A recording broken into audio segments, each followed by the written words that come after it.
Aujourd'hui, on plonge dans une autre fable de La Fontaine qui met en scène deux animaux rusés, un renard et une cigogne. Vous allez voir que l'arroseur finit par se faire arroser. Allez, c'est parti avec le renard et la cigogne. Compère le renard se mit un jour en frais et retint à dîner commère la cigogne. Le régal fut petit et sans beaucoup d'apprêt. Le galant pour toute besogne avait un brouet clair, il vivait chichement. Ce brouet fut par lui servi sur une assiette. La cigogne au long bec n'en put attraper miette. Et le drôle eut lapé le tout en un moment.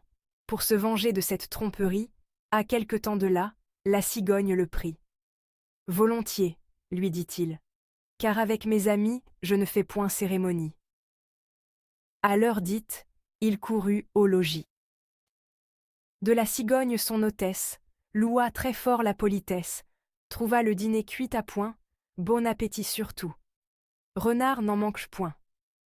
Il se réjouissait à l'odeur de la viande mise en menus morceaux et qu'il croyait friande. On servit, pour l'embarrasser, en un vase à long col et d'étroite embouchure. Le bec de la cigogne y pouvait bien passer, mais le museau du cire était d'autre mesure.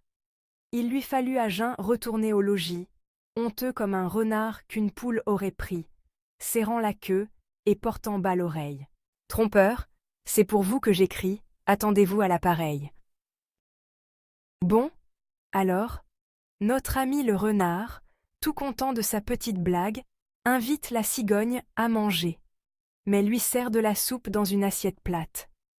Et là, il se dit « Je vais bien me marrer en la voyant galérer avec son long bec. » La pauvre cigogne, avec son long bec fin, elle ne peut évidemment rien manger.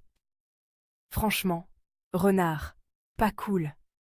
Mais attention, la vengeance est un plat, qui se mange dans un vase étroit.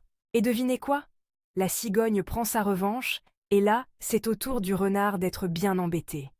Elle l'invite à son tour et lui sert le repas dans un vase super étroit, impossible à atteindre pour sa mâchoire. Là, le renard se retrouve exactement dans la même situation que la cigogne, et il ne peut que se dire « Oups, bien joué ».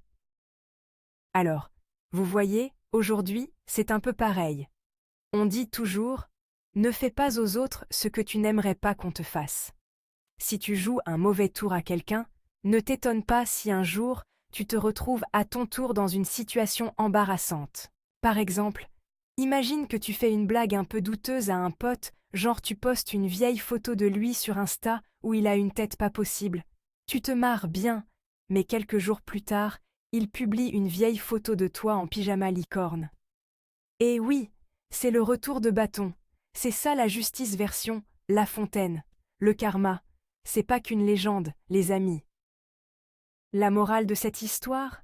Ne fais pas aux autres ce que tu n'aimerais pas qu'on te fasse. Sinon tu risques de te faire prendre à ton propre jeu, comme notre pauvre renard. C'est la règle d'or, et ça marche toujours. Alors voilà, les amis, c'était Le renard et la cigogne, une fable qui nous montre que parfois, la vie vous rend exactement ce que vous avez donné. Faites attention à vos blagues et soyez juste avec les autres. Si tu as aimé, n'hésite pas à liker, à commenter, t'abonner et partager. À la prochaine pour une nouvelle vidéo.